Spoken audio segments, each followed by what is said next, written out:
Bapak Ibu Saudara, sesaat lagi kita akan mendengarkan firman Tuhan yang bermanfaat untuk mengajar, menyatakan kesalahan, memperbaiki kelakuan, dan mendidik orang dalam kebenaran. Dari GPDI Mahanaim Tegal, selamat mendengar. Silakan duduk Bapak Ibu Saudara yang diberkati Tuhan. Baiklah, tentunya saudara, kehadiran saudara pagi hari ini ada kerinduan-kerinduan saudara mau dapatkan di hadirat Tuhan. Ya, itu supaya saudara berani mengambil langkah untuk datang. Ya, tentunya yang sudah dihimbau, kalau lansia dan anak-anak yang kurang sehat di rumah itu lebih baik. Ya, tetapi ketika saudara berani melangkah ke tempat ini, saya tahu ada resiko-resiko di apa yang saudara sudah pikirkan, tetapi biarlah itu sebuah langkah iman saudara juga. Saudara mau datang, saudara mau nikmati hadirat Tuhan, dan biarlah saudaraku dengan semua yang saudara tindakan yang saudara berani ambil langkah ini, saudara dapatkan sesuatu daripada Tuhan. Amin. Ya, saudara sungguh-sungguh mendapatkan, ada sukacita pulang dari tempat ini, ada damai sejahtera yang lebih besar. Ya, saudara yang dikasihi Tuhan. Nah, sebelum kita masuk dalam firman Tuhan, saya ada satu video nanti ya. Tadinya saya cari-cari, saya tidak kenal orang ini. Tetapi ketika saya lihat videonya, saya baru tahu ya apa pekerjaan orang ini, ya apa keahlian orang ini. Ya, setelah saya lihat, saya tambah kagum saudaraku bahwa dia bisa. Saya bocorin dikit. Dia adalah seorang pelukis cepat. Dia melukis dalam waktu 90 detik saja. Nah, saya penasaran, saya ingin coba lagi cari tahu siapa namanya. Ya. Namanya Westry. Ya, D. Westry. Dia salah satu pelukis cepat. Ya, mungkin bukan tercepat, mungkin ada lagi yang tercepat, tetapi dia salah satu pelukis yang tercepat di dalam rekor. Nah, saudaraku, saya tidak kenal, saya semakin kenal, saya kepengen tahu namanya, saudaraku, saya belum lihat biografi, tetapi itu menjadi sebuah kerinduan saya untuk melihat sesungguhnya siapa orang ini. Nah, mari kita lihat videonya saja. Our next contestant hails from Columbus, Georgia. Let's hear it for D. Westry. Come on out, D.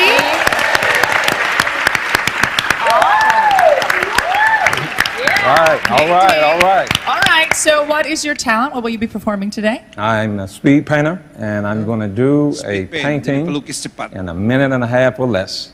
Okay. All right, here we go. Let's hear it for D. Westry. 90 detik aja.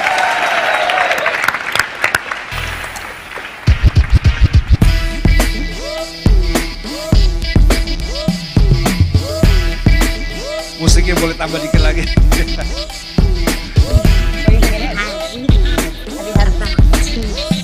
Really? Are they good?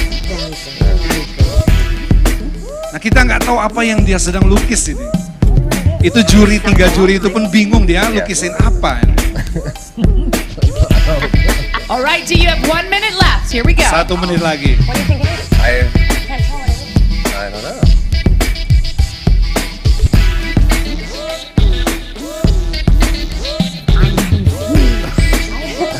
45 seconds, D. Here we go. I'm not even intrigued.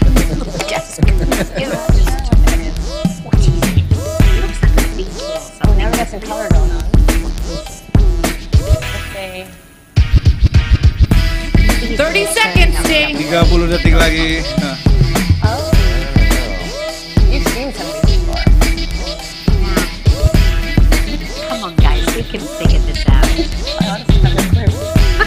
Not a clue. I don't think you much time. No! It looks like a pear. Like the tape. A potato. All right, it's coming down to the wire. 15 seconds, D. A pear. Come on! Give Go, us a D. five! Westry. Come on, Come on. 3, 2, 1. Let's hear it for D. Westry. Okay, and There we go.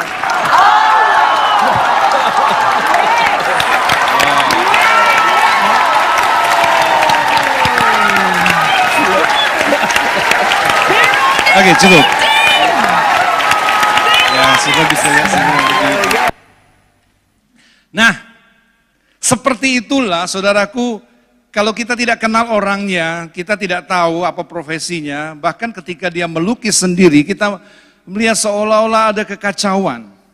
Ya, tetapi sesungguhnya ketika sampai pada waktunya selesai, dan ketika gambar itu dibalik, saudaraku, dia ini seni melukis modern seperti itu, ya baru kita lihat hasilnya.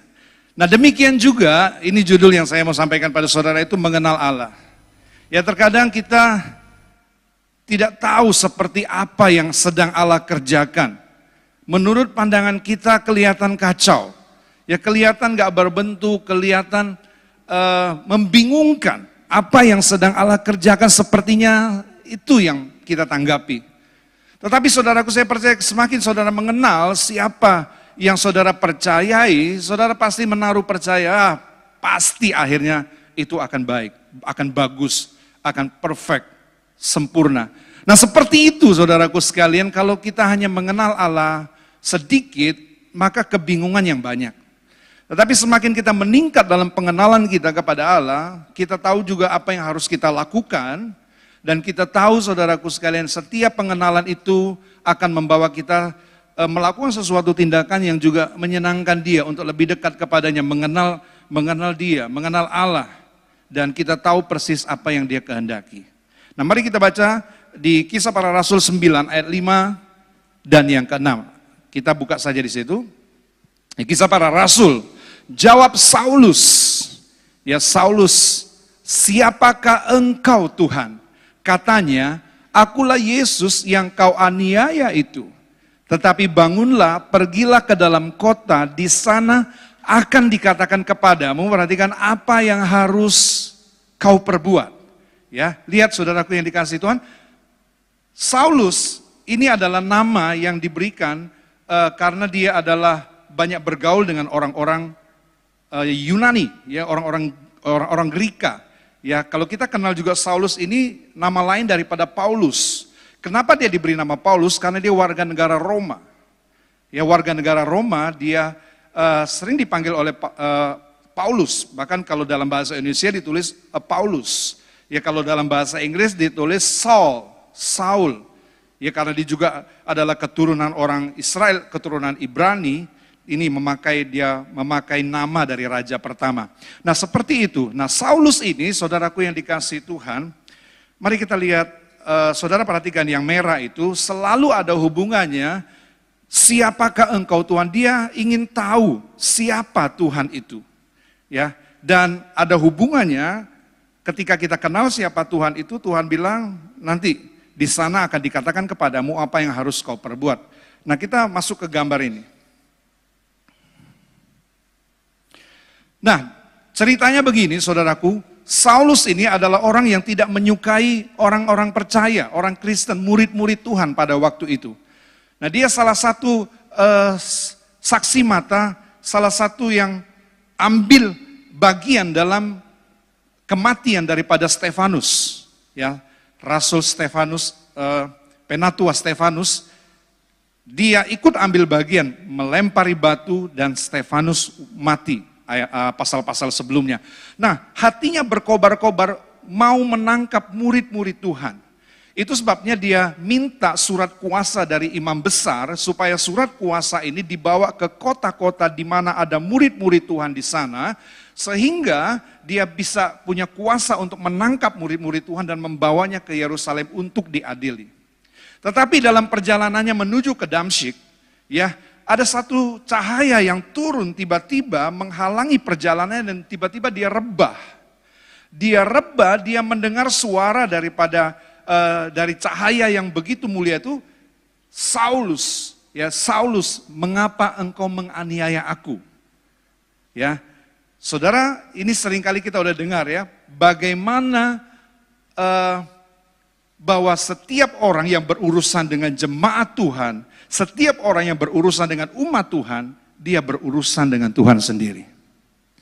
Ya, Saulus sedang mau menangkap umat Tuhan, murid-murid Tuhan, tetapi datanglah cahaya itu dengan sebuah suara, mengapa engkau menganiaya aku?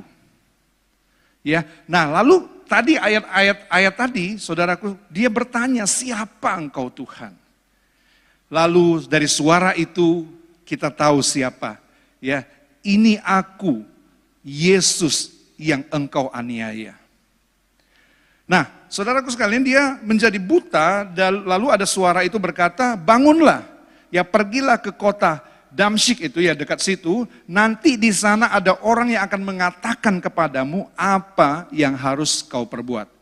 Jadi perhatikan, pengenalan, Paulus ingin mengenal, tetapi nanti ada sesuatu yang dia harus lakukan. Ketika dia mengenal, dia harus melakukan apa sesuatu yang dia lakukan. Dan demikianlah juga dengan kita. Saudara, kalau saudara tahu kerinduan daripada Paulus ini, saudaraku sekalian, 28 tahun kemudian, ya saya coba pelajari dari seorang penulis dalam buku Kekristenan Sejati karangan Dr. Paul C. Carey, ya G. Carey, dia mengatakan, saudaraku, dia 28 tahun kemudian ketika dia menulis surat Filipi, ya Filipi 3 ayat yang ke-10, boleh dibuka? Filipi 3 ayat yang ke-10, ya dia mengatakan, ayat ini aja, ya saya bacakan buat saudaraku, yang ku kehendaki ialah mengenal dia dan kuasa kebangkitannya. Ya dia punya kerinduan 28 tahun kemudian dari pertanyaan, siapakah engkau Tuhan? Dia tetap punya kerinduan yang besar, mengenal dia dan kuasa kebangkitannya dan persekutuan dalam penderitaannya, di mana aku serupa dengan dia dalam kematiannya. Bayangkan saudaraku, dari awal dia kenal Tuhan, dia sudah punya kerinduan itu. Allah buka sedikit demi sedikit pribadinya. Ya, memang Allah sampaikan sesuatu kepada dirinya, kepada Ananias yang menyembuhkan dia, orang ini adalah alat pilihan di tanganku. Dia akan memberitakan firmanku kepada bangsa-bangsa lain. Ya kepada termasuk juga orang-orang Yahudi. Dia akan beritakan itu. Dan ada sengsara juga yang akan dia alami. Nah semua Allah bikin gambar besarnya. Dan sudah diberitahu, tetapi membuka siapakah Allah itu sedikit demi sedikit, 28 tahun. Bahkan kalau saudara baca di 2 Korintus pasal yang ke-12, dia punya pengalaman saudaraku. Dia katakan untuk orang yang dapat penglihatan ini, mendapatkan satu penglihatan ini, saya enggak bermegah. Tetapi saya bermegah, ya saya bermegah di dalam Tuhan. Nah, orang ini dia katakan, dia bersaksi tentang dirinya sendiri, dia tidak tulis namanya, ya hebat luar biasa. Dia tidak kasih tahu siapa namanya, tetapi para penafsir Alkitab menyatakan bahwa itu adalah dirinya sendiri. Dia diangkat ke tingkat ketiga dari sorga. Ya sorga ada tingkatan, tentunya tingkatan kemuliaan, maksudnya bukan bertingkat. Tingkatan kemuliaan, dia dibawa ke tingkat yang ketiga di sorga. Dia melihat kemuliaan Tuhan. Ya dia melihat semua hal yang dia bisa lihat dalam kerajaan sorga yang tidak tergambarkan dengan kata-kata itu. Dia sebenarnya sudah punya pengenalan yang lebih luas, tetapi dia katakan, yang ku kehendaki ialah tetap mengenal dia dan kuasa kebangkitannya. Saudaraku saya rindu, saudaraku juga punya pengalaman seperti ini. Kalau Yohanes 17 ayat yang ketiga mengatakan, inilah hidup kekal itu. Ya ketika kita kenal dia Allah yang benar. Kita kenal siapa Yesus itu. Ya boleh dibuka Yohanes 17 ayat yang ketiga itu.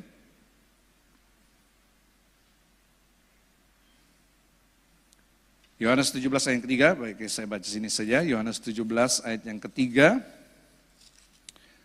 Sudah bisa lihat di situ. Ya, inilah hidup yang kekal itu. Yaitu bahwa mereka mengenal engkau, satu-satunya Allah yang benar, ya mengenal engkau, satu-satunya Allah yang benar, dan mengenal Yesus Kristus yang telah engkau utus. Bagaimana pengenalan ini punya dampak yang begitu besar, inilah hidup kekal itu Yesus katakan. Ya, nah kiranya saudaraku kita dalam perjalanan kekristenan kita juga punya kerinduan yang sama seperti Paulus ini. Zaman ini sukar saudaraku yang dikasihi Tuhan, berapa minggu ini, berapa bulan inilah kita udah mendengar setiap firman Tuhan menguatkan saudara. Itu sebabnya saudaraku yang mendengar firman Tuhan di tempat ini, kita berharap atau kami berharap, saya berharap, saudara adalah orang-orang yang semakin kuat. Ketika saudara dengar firman, saudara menjadi semakin kuat. Semakin kita mengenal, semakin kita punya pengharapan yang kuat, iman yang kuat untuk tidak mundur, saudara. Ya, minggu lalu kita diingatkan terus berjaga-jaga, berdoa. Karena pencobaan ini bukan pencobaan yang biasa. Lewat penderitaan, lewat godaan-godaan. Ya, semalam kami masih sharing dengan kemah. Ya, kemah, khususnya kemah yang saya pegang, saudaraku, kami tetap sharing selama 4 bulan. Nggak ada kemah offline, kami kemah online. Ya, kita bahas ini mana yang lebih berat, penderitaan atau kenikmatan yang bisa bikin kita jatuh. Ya, penderitaan itu bentuk-bentuk cobaan. Dua-duanya punya peluang besar, saudaraku. Makin saudara punya berkat yang banyak, punya uang yang banyak, saudara makin punya kesempatan untuk jatuh dalam dosa. Karena mudah mengakses dosa. Tetapi dengan uang yang banyak, dengan harta yang banyak, saudara juga punya kesempatan untuk melayani Tuhan lebih luas lagi. Ya, saudara bisa memakainya itu untuk mendukung pekerjaan Tuhan. Bahkan bukan hanya di Tegal ini, bukan hanya di gereja kita. Saudara bisa juga ikut mensupport ya apa yang saudara berikan untuk pelayanan pedesaan, disalurkan oleh gembala. Itu menjangkau luas sekali di Indonesia ini, hamba-hamba Tuhan. Nah, seperti itu saudaraku, kiranya semakin kita mengenal Dia, semakin kita mengalami sesuatu ini, ya, kita mau bertumbuh. Inilah yang Allah rindukan, inilah yang Tuhan rindukan untuk kita mengalami pengenalan akan Dia. Nah, saudara, saya ingin mengajak kita melihat beberapa pengenalan. Yang pertama kita akan mengenal Dia sebagai anak, ya, sebagai hamba, sebagai sahabat, dan sebagai mempelai. Saudara, saya ingin katakan ini bukan status, tetapi pengenalan kita. Pengenalan kita kepada Allah lah yang akan membuat Tuhan itu melihat siapa diri kita. Ya, bukan berarti bahwa hamba itu lebih rendah dari anak. Ya, semua ini kita adalah anak. Tetapi dalam pengenalan kita kepada Tuhan, kita mengenal Dia sebagai anak, beda dengan kita mengenal Dia sebagai hamba. Dan beda lagi kalau kita mengenal Dia sebagai sahabat. Dan paling tinggi kita mengenal Dia sebagai mempelai. Penting sekali dalam perjalanan kita membuat saudaraku kuat. Ya, membuat perjalanan hidup saudaraku menghadapi tantangan-tantangan yang sedang saudara hadapi atau bahkan sampai yang akan saudara hadapi tidak mudah. Nah, pengenalan ini membantu kita, menguatkan kita saudaraku sekalian untuk melakukan kehendak Allah yang semakin indah lagi, semakin seperti apa yang Allah inginkan, menyenangkan Dia. Nah, orang-orang yang menyenangkan Dia, ketika Tuhan senang, sama seperti saudara yang punya anak. Ketika anak saudara bisa membuat saudara senang, bahkan belum dia minta, kita sebagai orang tua udah punya rencana jangka panjang, bahkan belum dia sadari, kita udah siapkan semuanya. Nah, seperti itu saudaraku yang dikasihi Tuhan. Nah, mari kita masuk kepada hal yang pertama, mengenal Allah ini, pengenalan kita. Yang pertama adalah mengenal Dia sebagai anak. Saya ingin bacakan Matius 6 ayat 31 buat saudara. Ya, sebab itu lihat, janganlah kamu khawatir dan berkata apa yang akan kami makan, apa yang akan kami minum, apa yang akan kami pakai. Jangan kamu khawatir, yang mengenalnya sebagai anak. Yang kedua, Matius 6 ayat 32, semua itu dicari bangsa-bangsa yang tidak mengenal Allah. Akan tetapi, Bapamu yang di sorga apa semua? Sekali lagi apa?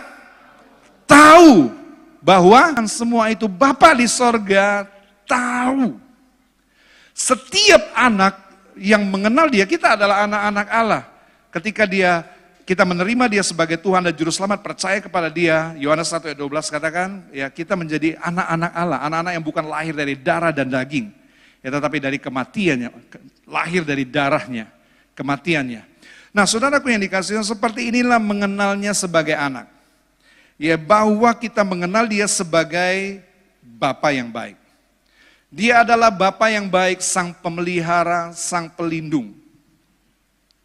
Nah, saudaraku, itu sebabnya beberapa waktu yang lalu ketika saya menyampaikan firman Tuhan juga di tempat ini, Saudara, kita sudah harus menang dalam masalah seperti ini.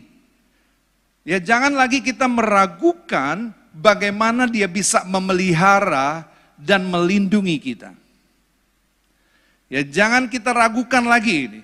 Berulang-ulang kali dia katakan, jangan khawatir, jangan khawatir. Lihat burung di udara, lihat bunga bakung di padang, dipelihara oleh Bapakku.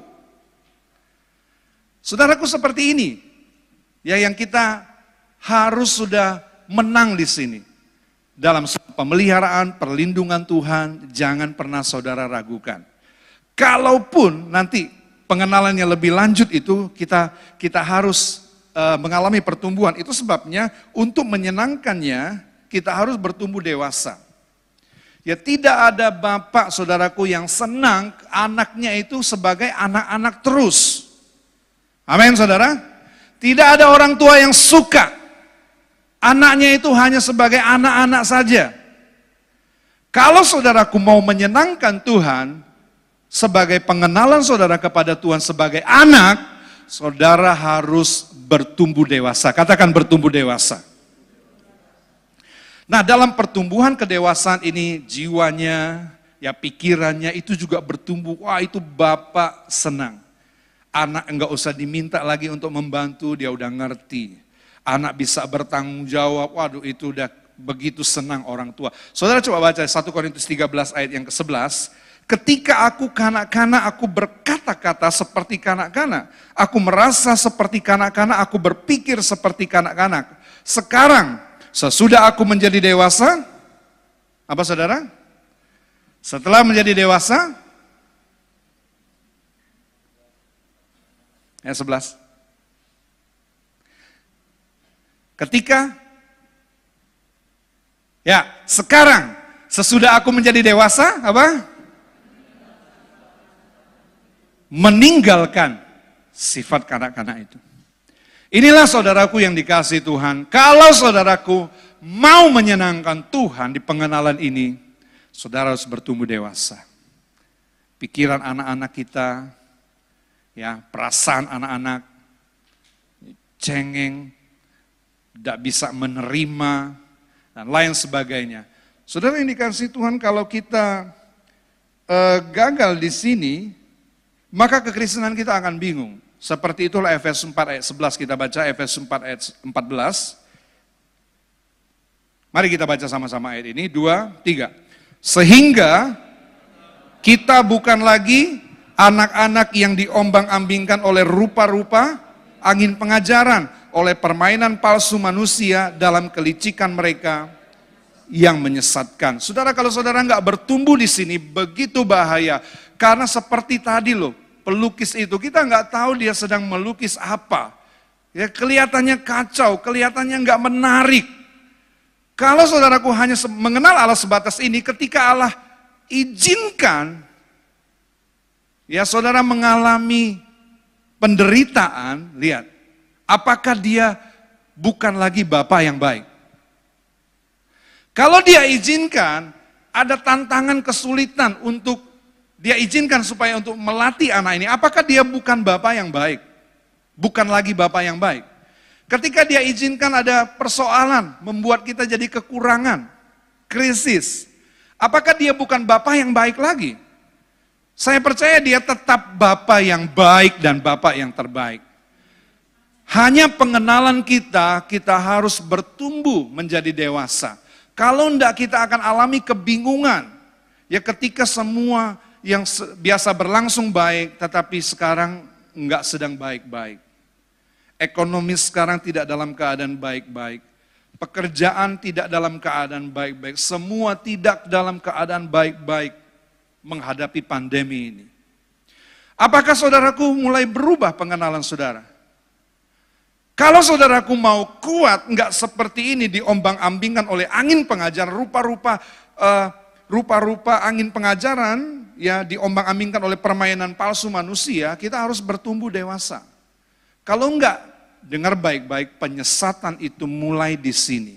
Dia permainkan saudaraku, khususnya hal-hal lahiriah, hal jasmani, lewat kekurangan, lewat penderitaan, lewat penyakit. Kalau kita enggak bertumbuh mengenal dia, saudara akan alami masalah di sini. kita bisa mundur, bahkan tinggalkan Tuhan. Seperti khotbah minggu lalu, pencobaan itu saudaraku sekalian, itu banyak anak-anak Tuhan yang meninggalkan iman kepada Yesus. Yang merosot rohani mereka. Ya, itu supaya mari kita maju mengenal dia sebagai hamba.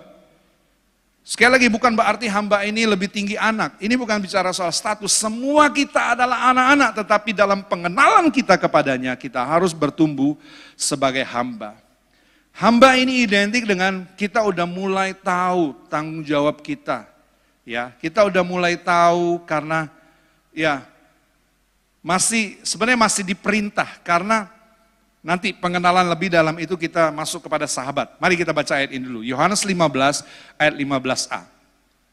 Aku tidak menyebut kamu lagi hamba, sebab hamba tidak tahu apa yang diperbuat oleh tuannya. Itu hamba nggak tahu.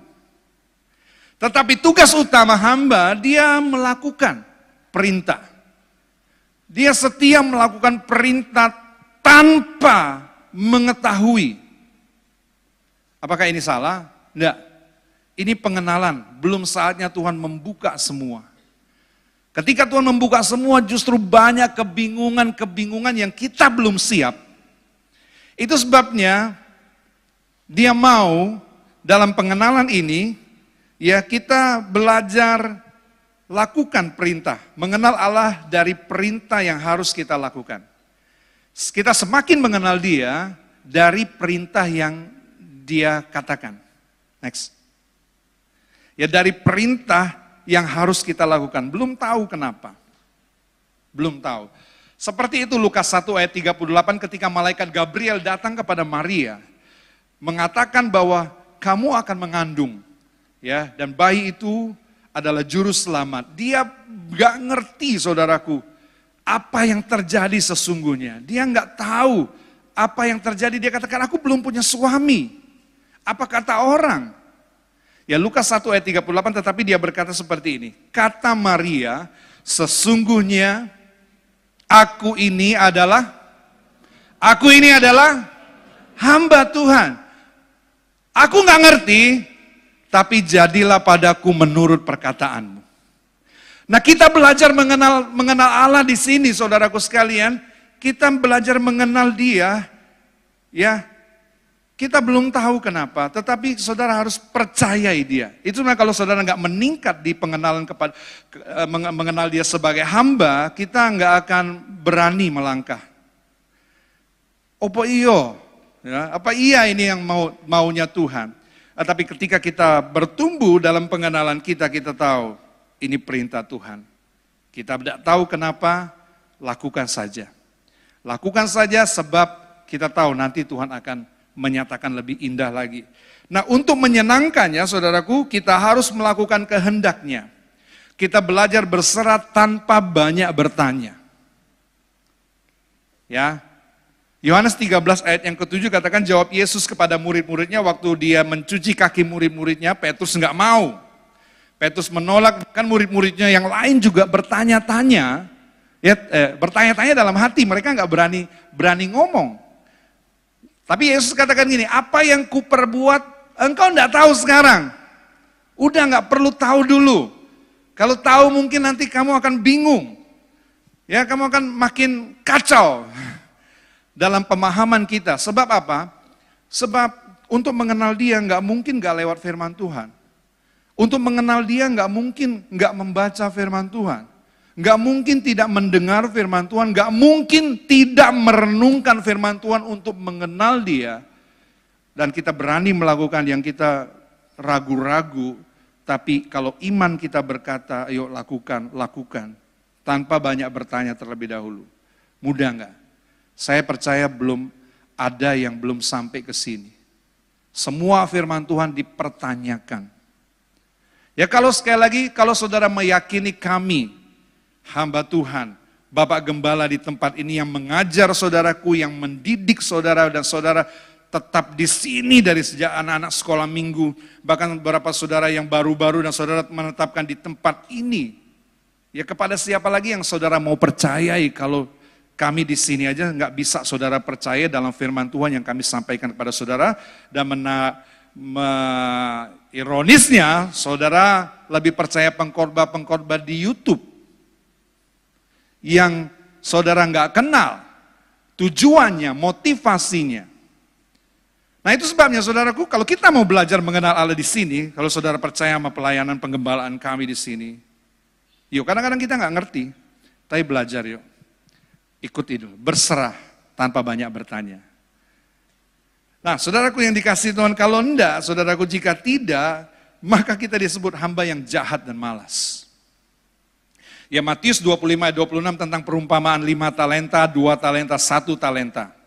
5 talenta mengerjakan dengan baik, berkembang. 2 talenta dia kerjakan dengan baik, berkembang. 1 talenta ini, ya dia tidak mengerjakannya karena dia nggak tahu konsep kenapa tuannya itu kasih 1 lalu menuntut untuk nanti dikembaliinnya berlipat kali ganda. Dia nggak ngerti konsep itu. Ketika dia nggak ngerti, saudaraku, dia nggak menjalankan, tetapi dia mempertanyakan dan tidak melakukan.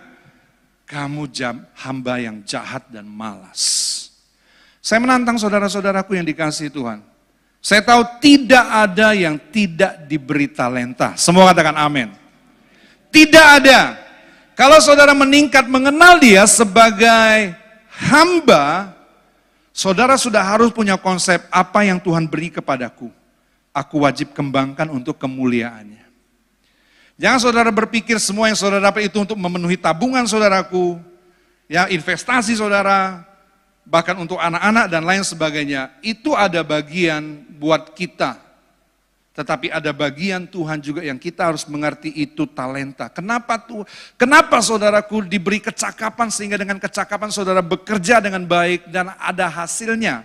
Meningkat hasilnya, bertambah-tambah dari 1 toko mungkin jadi 2 toko ataupun berkembang dengan begitu luar biasa. Saudaraku sadar nggak bahwa itu adalah talenta-talenta yang kita temukan, yang kita kembangkan dan itu berlipat kali ganda. Kalau sampai saudara nggak menyadari hal ini, talenta saudara-saudara nggak kerjakan, disebut hamba yang apa? Jahat dan malas. Mari saudara, kalau kita mau bertumbuh, ada bagian Tuhan dalam hidup kita, jangan simpan. Saudara nggak perlu jadi hamba Tuhan, kalau bukan panggilannya, saudara bekerjalah sebagai hamba Tuhan di toko saudara, amin. Bekerjalah sebagai hamba Tuhan di perusahaan saudara. Yuk, kita harus mengerti, ada bagian yang kita harus lakukan bagi kemuliaan Tuhan. Mari kita maju lagi, mengenal dia sebagai sahabat. Pasal yang ke-15 Yohanes ayat 15b. Tetapi aku menyebut kamu sahabat karena, lihat baca sama-sama 2, 3, karena aku telah memberitahukan kepada kamu segala sesuatu yang telah kudengar dari Bapakku. Nah ini meningkat lagi. Sahabat itu mulai ngerti. Ya karena sahabatnya memberitahukan kepadanya segala sesuatu yang akan dilakukan, segala sesuatu yang akan dikerjakan, dia dikasih tahu sedikit demi sedikit dibuka. Oh Tuhan kayak gini tuh. Nah, saudara harus melewati belajar menjadi hamba yang taat. Karena kalau Tuhan membukakan banyak, mungkin saudara belum mengerti maksud lebih jauh daripada Tuhan. Karena dibutuhkan kepercayaan sebagai seorang hamba, lakukan aja kehendak Tuhan. Tentunya kami tidak akan menjerumuskan. Ya kalau saudara, saya ulangi lagi, kalau saudara percaya, saudara pasti juga mau ikut dalam penggembalaan di tempat ini. Nah, sebagai sahabat, kita udah mulai diberitahu kepada Tuhan segala sesuatu yang Tuhan mau lakukan dalam kehidupan kita. Masa depan, apa yang akan terjadi, paling tidak kita udah mengenal apa menjadi keinginan Tuhan. Kita udah bergaul, kita udah tahu. Nah, mengenal Allah dari mana sahabat ini? Dia mengenal Allah dari rahasia yang dibukakan. Yang mengenal dari rahasia yang diceritakan. Ya Kejadian 18 ayat yang ke-17. Yaitu cerita tentang ketika Tuhan mau membinasakan kota Sodom dan Gomora. Dan dia ngomong seperti ini sebelum dia lakukan. Ya berpikirlah Tuhan, apakah aku akan menyembunyikan kepada Abraham apa yang hendak aku lakukan. Apakah aku menyembunyikan? Apakah aku akan menyembunyikan? Kalau jawabannya apa, saudaraku? Ini kan pertanyaan nggak perlu dijawab. Yang pasti jawabannya tidak akan. Tidak akan disembunyikan, tidak mungkin menyembunyikan apa yang Allah mau lakukan kepada Abraham. Karena Abraham disebut sahabat Allah, tidak mungkin. Dan malaikat yang diutus oleh Tuhan itu harus bercerita apa yang akan terjadi sehingga Abraham menaikkan doa syafaat untuk Sodom dan Gomora. Tetapi sebagai pengenalan seorang sahabat, kita udah mulai tahu apa yang Allah inginkan. Ya, kita mengenal dia dari rahasia yang dibuka, yang diceritakan. Nah, untuk menyenangkannya kita harus bergaul karib dengannya. Kita nggak mungkin tahu isi hati Allah ya kalau nggak diceritakan oleh Allah dalam doa kita, dalam saat teduh kita, dalam perenungan firman kita. Ya, inilah yang dikatakan di dalam Mazmur 25 ayat 14, Tuhan bergaul karib dengan orang yang takut akan Dia. Tuhan bergaul karib dengan orang-orang yang takut akan Dia. Perjanjiannya, apa saudaraku baca? Diberitahukannya kepada mereka, isi hatinya dikasih tahu kepada mereka. Sehingga kita belajar, saudaraku sekalian, dalam pengenalan ini, oh iya, ini yang Tuhan mau. Dengar baik-baik. Ketika kita mengerti ini, kita nggak perlu disuruh-suruh lagi. Halo? Halo? Kita nggak perlu disuruh-suruh lagi. Karena kita tahu, oh ya ini yang Tuhan mau. Oh ya ini yang Tuhan mau. Ya. Bagaimana kita menangkap juga keinginan gembala, ya, staf kita, tim pastoral, kita tahu apa yang diinginkan oleh gembala. Karena demikian sistem di sini, ya, kita menangkap apa yang diinginkan oleh beliau dan kami yang akan melaksanakannya. Untuk kepada Tuhan, kita nggak bisa nggak akrab. Kita nggak bisa kalau kita nggak bergaul karib. Ya itu sebabnya saudaraku sekalian bergaullah karib dengan Tuhan. Ya jika tidak, kita akan menjadi ini, sahabat yang ngangkat tumit. Ya, kita akan menjadi sahabat yang mengangkat tumit, ini Yudas. Dan menjual Yesus dengan ciuman. Ya kenapa? Kenapa bisa seperti ini? Nah, sahabat seperti ini saudaraku, dia punya agenda. Dia punya kepentingan di sini. Dia udah mengenal, dia menjadi murid Yesus yang ikut Yesus juga seperti yang lain selama 3,5 tahun. Tetapi sayang sekali dia akhiri hidupnya dengan agenda pribadinya kebuka. Agenda pribadinya kebuka, dia jual Yesus, dia angkat tumit, dia lawan Yesus, dia jual dengan ciuman.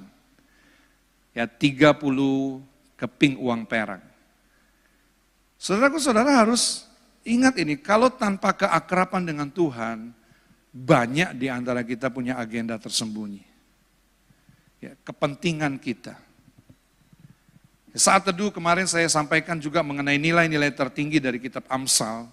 Hasil akhirnya adalah kebenaran, keadilan, dan kejujuran. Kebenaran itu tidak melakukan yang jahat. Ya, keadilan itu tidak mencari keuntungan diri sendiri. Kejujuran itu tidak mengucapkan dusta. Itulah integritas juga. Itu nilai-nilai yang tertinggi kalau kita mau mengenal Tuhan sebagai sahabatnya. Enggak ada agenda pribadi. Kalau kita benar, saudaraku, kita tidak akan melakukan yang jahat kepada orang lain. Kalau kita adil, kita tidak akan mencari keuntungan diri sendiri. Ya, keuntungan material, keuntungan dipuji, keuntungan promosi, dan lain sebagainya. Ya inilah saudaraku sekalian, dibuka, ya terbuka akhirnya. Mazmur 41 ayat 10 itu tadi ya, bahkan sahabat karibku yang kupercayai makan rotiku telah mengangkat tumitnya terhadap aku. Lukas 22 ayat 48, kata Yesus kepadanya, hai Yudas, engkau menyerahkan anak manusia dengan ciuman. Itu sebabnya saudaraku sekali lagi mari kita bergaul dengan Tuhan. Ya, serahkan semua agenda pribadi kita. Kalaupun tidak terlaksana serahkan kepada Tuhan. Karena Dia yang tahu masa depan kita. Amin, saudara? Amin. Serahkan kepada Tuhan. Ya, jangan ada agenda pribadi. Kalau simpan nanti terbuka juga dan kita binasa. Yang terakhir, mengenal Dia sebagai mempelai. Kejadian 8 ayat 21. Nah, ini menarik, saudara baca. Ketika Tuhan mencium persembahan yang harum itu, berfirmanlah Tuhan dalam hati. Sadar garis bawah ini, dalam hati Dia berfirman. Dia nggak mengucapkan firman itu, tetapi dalam hati. Wah, ini tingkat yang tertinggi ini. Nggak ngomong, tapi kita tahu apa yang Dia mau. Ini mempelai. Ya, yang dipersiapkan, kita gereja dipersiapkan sampai ke sini, saudaraku. Sampai mengenal Dia sebagai mempelai. Sekali lagi kita gereja, kita dipersiapkan di sini. Mau nggak mau saudara harus jalani pengenalan saudara sebagai anak, sebagai hamba, sebagai sahabat dan masuk di sini. Ya supaya kita tahu saudaraku, kalau Tuhan sudah mempersiapkan diri kita ke arah ini, ayo cepat, waktunya nggak banyak. Ya kedatangan Tuhan, tanda-tandanya, semua yang akan terjadi, kesukaran-kesukaran yang akan kita hadapi, kita akan lewati semua dalam pengenalan kepada Tuhan yang semakin meningkat. Nah, saudara yang dikasih Tuhan, kalau kita mau mengenal Dia dalam tahap ini, mengenal rahasia hatinya. Ya mengenal Dia seutuhnya. Ini perjalanan tidak mudah, nggak gampang, belum ada gereja yang masuk ke sini dalam kesempurnaan. Ya sering kali diilustrasikan kalau kita mau cari gereja yang sempurna, begitu kita masuk gereja itu nggak sempurna. Karena apa? Karena kita ada di situ. 1 Korintus 13 ayat yang ke-12. Saya baca buat saudara. Karena sekarang kita melihat dalam cermin suatu gambaran yang samar-samar. Ya, ini pertumbuhan itu. Kalau ayat 11 tadi, kalau waktu kita dewasa tinggalkan sifat anak-anak itu. Nah sekarang, karena sekarang kita melihat dalam cermin suatu gambaran yang samar-samar, tetapi nanti kita akan melihat muka dengan muka. Nah, semua terbuka sampai ke dalam hati. Sekarang aku mengenal dengan tidak sempurna, tetapi nanti aku akan mengenal dengan sempurna seperti aku sendiri dikenal. Enggak ada yang tersembunyi lagi, transparan, begitu transparan. Ya itu sebenarnya enggak ada gunanya lagi menyimpan sesuatu yang busuk. Karena ketika transparan kita sendiri yang malu. Ini mengenal Tuhan sebagai mempelai. Sehingga kita benar-benar menjalani kehidupan ini tanpa beban di dunia ini, saudaraku. Ya setiap kepentingan selalu jadi beban. Kalau itu agenda enggak terpenuhi, selalu jadi beban. Tapi ketika kita mau mengenal Dia dengan seutuhnya, kita juga mau melepaskan semua yang buruk, semua yang kotor, toh kelihatan juga. Kalau kita mau bertumbuh. Nah untuk menyenangkannya kita harus masuk dalam keintiman sejati, yaitu mengerti isi hatinya. Dalam pengalaman daripada Musa, kita coba baca di dalam Keluaran 32, ayat yang ke-9. Saya baca buat saudara. Di Keluaran pasal 32 ayat yang ke-9 sampai yang ke-14. Lagi firman Tuhan kepada Musa, telah kulihat bangsa ini sesungguhnya mereka adalah suatu bangsa yang tegar tengkuk. Ini bangsa Israel. Oleh sebab itu, lihat, biarkanlah aku, Tuhan ngomong sama Musa, biarkanlah aku supaya murkaku bangkit terhadap mereka dan aku akan membinasakan mereka. Tetapi engkau Musa akan kubuat menjadi bangsa yang besar. Ini kalau sampai terjadi, ini ada perubahan sejarah yang begitu dahsyat. Bahwa semua keturunan daripada Yakub yang 12 itu hanya dipilih satu suku, yaitu dari suku Lewi ini, keturunan Musa. Yang dipilih oleh Tuhan. Kalau Musa egois, wow saudaraku. Tapi luar biasa Musa mengenal tingkat kedewasaannya begitu luar biasa. Ya dia tahu saudaraku sekalian bukan itu panggilannya. Dia serahkan, dia bilang kepada Tuhan ayat yang ke-11. Lalu Musa, mencoba melunakkan hati Tuhan. Siapa yang berani ini kalau enggak benar-benar sudah jadi sahabat? Ya, siapa yang berani kalau bos sudah marah, berani datang meneduhkan hati kalau enggak dekat? Kalau enggak kita ngerti memang. Dan atasan kita juga mengerti diri kita. Lalu Musa mencoba melunakkan hati Tuhan Allahnya dengan berkata dan sebagainya dan sebagainya dan sebagainya. Kita loncat sekarang ayat yang ke-14. Cepat saja. Ayat yang ke-14 apa? Dan menyesallah Tuhan. Menyesallah Tuhan karena malapetaka yang dirancangkannya atas umatnya. Bukan berarti Allah berubah-berubah. Yang bisa mendekati Allah, ini hanya dalam hubungan pengenalan kepada Dia yang begitu akrab, begitu intim dalam keintiman sejati, yang bisa mengubah Allah. Oh, kalau kita, saudara, ya, untuk menyenangkannya kita harus masuk dalam keintiman sejati, mengerti isi hatinya. Tanpa dia ngomong. Ya, Musa udah tahu. Ya, Tuhan ngomongnya ingin membinasakan, tetapi Musa tahu hatinya Tuhan. Ya, walaupun nantinya kalau kita baca ayat-ayat selanjutnya, aduh kelewatan sekali ya, mereka malah bikin berhala. Tetapi Tuhan, Musa itu tahu hatinya Tuhan. Dia kenal Tuhan. Ya, Musa itu mengenalnya. Dan kita bersyukur saudaraku yang dikasihi Tuhan, Allah yang paling besar dalam diri Allah adalah apa? Belas kasihannya. Setiap orang yang merasa tidak berlayak, percaya belas kasihan Allah besar. Itu sebabnya Dia beri kita kesempatan, waktu untuk terus bertumbuh mengenal Dia. Percayalah belas kasihan Allah itu lebih besar daripada dosa, pelanggaran, masa lalu, kejahatan kita. Datang kepadanya, mau belajar mengenal Dia. Kita tahu belas kasihannya masih ada sampai hari ini. Nah, marilah kita bertumbuh saudaraku sekalian. Ya, ini ada gambar. Semua aja buka. Ini sebagai kesimpulannya. Ya, mengenal Allah sebagai anak, kita tahu Dia sang pemelihara dan Dia pelindung, tetapi saudara harus bertumbuh dewasa. Bahaya kalau saudara hanya mengenal Dia sebagai anak. Taunya Bapak itu baik, Bapak itu murah hati. Tapi kita harus punya pengenalan di sisi yang lain, melayani Dia sebagai Tuhan. Dia pemilik hidup kita.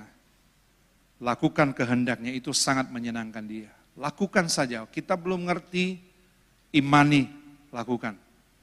Yang ketiga, sebagai sahabat, kita punya hubungan dengan Dia sahabat sejati, tidak ada rahasia. Ya, semua terungkap lewat saat teduh kita, lewat doa kita. Ya, lewat membaca firman Tuhan, merenungkannya. Dan Dia rindu kita bergaul karib. Ayolah saudara, waktu-waktu saudara juga beri untuk bisa bergaul karib. Ya, ambillah waktu untuk lebih banyak berdoa. Kalau saudara mau lebih banyak juga berpuasa. Supaya saudara lebih menangkap lagi apa maksud Tuhan buat diri saya, apa maksud Tuhan buat masa depan saya, apa maksud Tuhan buat anak-anak saya. Supaya kita enggak berjalan menurut pemikiran kita sendiri. Apalagi pengenalan kita kepada Dia sebagai mempelai. Dalam hubungan kita, cinta sejati kita. Ya, kita ada mengenal isi hatinya. Seperti seorang suami istri mengenal isi hati. Tetapi saudaraku, jangan bicara soal suami istri dalam pertumbuhan iman kita sebagai suami istri. Banyak kali kadang-kadang begini saudara. Justru kadang-kadang komunikasinya nggak nyambung. Begitu komunikasi isinya berantem. Betul atau betul? Ya, makanya aku lebih banyak diem. Kalau istrinya yang banyak ngomong, maka suaminya banyak diam. Itu bagus. Itu penerimaan. Kalau istrinya banyak ngomong, suaminya diam. Tapi kalau suaminya banyak ngomong, istrinya diam. Apalagi kalau suaminya pegang uang. Istri nggak berkuasa, tak berkutik. Mau komunikasi, wah percuma. Akhirnya saling meneng-menengan, tahu sama tahu. Tapi ternyata begitu nggak komunikasi, lebih kacau lagi. Nah itu kita. Kenapa? Kita belum melewati tahapan-tahapan pengenalan kita kepada pasangan kita seperti ini. Ya, itu sebenarnya pacaran itu cukup penting. Ya, jangan langsung buru-buru menikah. Saudara pacaran belum setahun, udah mau menikah. Saudara belum kenal sesungguhnya siapa dia. Kenalah dia dulu sebagai sahabat. Hanya sahabat yang mau menerima kelemahan, kekurangan saudaraku. Ya walaupun saudara punya kekurangan, kelemahan dan tetap jadi. Itu sahabat benar. Hanya sahabat yang mau menerima kelemahan, kekurangan kita dan tetap sampai hari ini. Ya berbahagialah saudara yang sedang duduk dengan pasangan saudara hari ini, haleluya. Ya, saudara pasti melewati banyak hal. Tapi masuklah kepada cinta sejati. Ya, cinta sejati itu udah tahu. Saya berharap pernikahan-pernikahan yang sudah 25 tahun, hampir 50 tahun, kayak Bapak Gembala, itu udah benar-benar sudah aman. Aman. Karena sudah tahu isi hatinya. Udah tahu, nggak perlu lagi banyak bertengkar, amin. Nggak perlu lagi banyak ribut, nggak perlu lagi konflik. Wah, ini paling berbahagia keluarga seperti ini nyambut kedatangan Tuhan dan menghadapi hari-hari yang sukar ini. Nah ini dia akan bawa kita ke hal yang terakhir, pesta perkawinan anak domba. Kita baca ayat terakhir ini yuk. Di Wahyu pasal yang ke-19, Tuhan singkirkan kita di padang gurun, khotbah Bapak Gembala kemarin, tetapi rencana terakhirnya dia bawa kita kepada pesta perkawinan anak domba. Wahyu 19 ayat 7. Marilah kita bersukacita dan bersorak-sorai dan memuliakan dia. Ini sebuah sukacita besar ini. Karena hari apa? Saudara baca sama, karena hari perkawinan anak domba telah tiba dan pengantinnya telah siap sedia. Udah siap nih pengantinnya. Ini mempelainya. Ayat 8. Dan kepadanya dikaruniakan supaya memakai kain lenan halus yang berkilau-kilau yang putih bersih. Lenan halus itu adalah perbuatan-perbuatan yang benar dari orang-orang kudus. Ayat 9. Lalu ia berkata kepadaku, tuliskanlah. Baca sama-sama. 2, 3. Berbahagialah mereka yang diundang ke perjamuan kawin anak domba. Katanya lagi kepadaku, perkataan ini adalah benar perkataan-perkataan dari Allah. Semua kita akan ada di pesta pernikahan anak domba itu sebagai anak-anaknya yang dewasa mengenal dia. Tetapi perhatikan, ada yang sebagai mempelai. Ada yang sebagai sahabat. Ada yang sebagai hamba. Dalam konteks bukan berarti saudara dilayani, saudara akan melayani, makan, bukan. Ini pengenalan. Ada hamba. Tetapi di pesta itu juga ada anak-anak. Anak-anak yang nikmat sendiri tidak nikmati perjamuan. Biasa kan begitu kalau anak-anak kita aja. Ini tingkat pengenalan sekali lagi. Bukan berarti nanti ada mempelai. Kita semua adalah satu tubuh nanti menjadi tubuh Kristus yang mulia. Tetapi ada tingkat kemuliaannya, ada tingkat pengenalannya. Ya, saudaraku, tingkat pengenalan inilah yang membuat kita ada di sana. Tapi di tiap tingkat ini ada kenikmatannya tersendiri-sendiri. Ada kemuliaannya tersendiri-sendiri. Itu sudah naiklah saudaraku sekalian. Kalau kita diundang menjadi sahabatnya di meja perjamuan ini, kita berbahagia. Tapi ada satu kemungkinan juga kita bisa menjadi mempelainya. Yang mempelai yang memang dipersiapkan untuk anak domba Allah itu. Dari mana? Dari tingkat pengenalan kita. Dan dari pertumbuhan iman kerohanian kita ada dari tingkat pertumbuhan bagaimana kita tahu menyenangkan dia. Tuhan Yesus memberkati.